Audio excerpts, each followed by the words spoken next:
శబరి నదికి భారీగా వరద రావడంతో అల్లూరు జిల్లాలోని అనేక గ్రామాలు నీట మునిగాయి.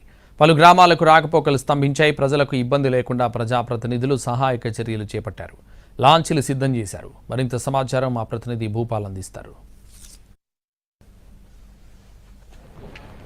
గత 4 రోజుల నుంచి కురుస్తున్న భారీ వర్షాలతో దాదాపుగా మొత్తం కూడా అల్లూరు జిల్లాలోని సగభాగం అంటే గతంలో అంటే విఆర్పురం, చింతూరు ఈ ప్రాంతంలో భారీ ఎత్తున అంటే గ్రామాల్లో కూడా వరద నీళ్లు వచ్చిన పరిస్థితి. ఈ నేపథ్యంలో రంపచోడవరం ఎమ్మెల్యే శిరీష అక్కడ తన పర్యటన కొనసాగిస్తుంది. అనేక గ్రామాల్లో అంటే ఎలా ఉన్నారని తెలుసుకోవడానికి ప్రయత్నం చేస్తుంది.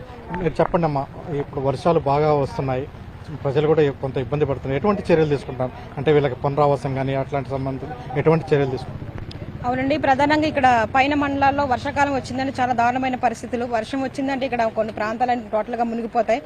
పూర్తిగా మునిగిపోయి ఏమైనా ఉన్నాయంటే విఆర్పురం, కునవరం మండలం మొత్తం మునిగిపోతాయండి.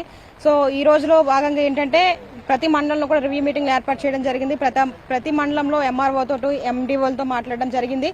అదేవిధంగా ఇక్కడ ఉన్నటువంటి ప్రతి డిపార్ట్మెంట్తో కూడా మేము అనుసంధానం అవ్వడం జరిగిందండి. ఎందుకంటే ఇది క్రిటికల్ సమయం కాబట్టి ప్రతి ఒక్కరు అందుబాటులో ఉండాలి. అదేవిధంగా మెడికల్ డిపార్ట్మెంట్ వాళ్ళకి, ఎంఆర్ఓ ఆఫీస్ వాళ్ళకి ప్రతి ఒక్కరికి చెప్పామండి. ప్రజలు అనేవాళ్ళు ఎవరు కూడా ఈ ముంపుకు ఎవరైతే గురవుతా ఉన్నారో ఆ ప్రాంతాలకు వెళ్ళి పూర్తిగా సర్వీస్ చేయాల్సిన బాధ్యత మీ పైన ఉందని చెప్పడం జరిగింది. స్వయంగా నేనే వెళ్ళి ఆ ప్రాంతాన్ని పరిశీలించాను. ప్రజలందరూ కూడా ధైర్యం చెప్పడం జరిగింది. ఎందుకంటే ఆ ప్రాంతం నుంచి సురక్షితమైన ప్రాంతాలకు మీరు వెళ్ళాలి. ఎక్కడైతే పునరావాస కేంద్రాలు ఏర్పాటు చేశారో అక్కడికి వెళ్ళి మీరు ఉండాల్సిన పరిస్థితి కొన్ని రోజులు ఉంది కాబట్టి అందరూ కూడా సద్వినియోగం చేసుకోండి అని చెప్పాము. పూర్తిగా ఏదైతే వాళ్ళు అక్కడ ఉండడానికి ఏదైతే ఏర్పాట్లు ఉన్నాయో అవన్నీ కూడా ఎంఆర్ఓలతో మేము మాట్లాడాము. వాటర్ సమస్య చెప్పారండి. ఎందుకంటే బురద వాటర్ వచ్చేస్తుంది, మాకు మినరల్ వాటర్ కావాలని చెప్పారు. అదేవిధంగా అది మాట్లాడాము. చాలా మందికి రేషన్ సరుకులు అయితే వేరే మండలంలో ఇస్తున్నారు, మా విలేజెస్కి రావట్లేదు, మాకు ఇబ్బంది అవుతుందని చెప్పారు. అవి కూడా ఎక్కడైతే ఫ్లడ్ ఎఫెక్ట్ ఉందో ఆ ప్రాంతానికి వెళ్ళి స్వయంగా మీరు ఇవ్వండి, అక్కడ అందరికి అందించండి అని మేము ప్రతి ఒక్కరికి చెప్పామండి. సో ఇబ్బంది ఏమీ లేదు, ప్రతి ఒక్కరు కూడా సేఫ్గా ఉన్నారు. ముందు గవర్నమెంట్లా కాకుండా ఇప్పుడు మా ప్రభుత్వంలో ప్రజలందరూ కూడా సురక్షితమైన ప్రాంతాలకి చేర్చే విధంగా మేము ఖచ్చితంగా బాధ్యత తీసుకుంటా ఉన్నాం. అంటే రెండవ ప్రమాద హెచ్చరిక అట్లాంటివి వస్తే ఇంకొంచెం ముంపు ఎక్కువ అయిపోతుంది. దానికి సంబంధించి అధికారులను ఎలా మీరు హెచ్చరికలు జారీ చేస్తున్నారు?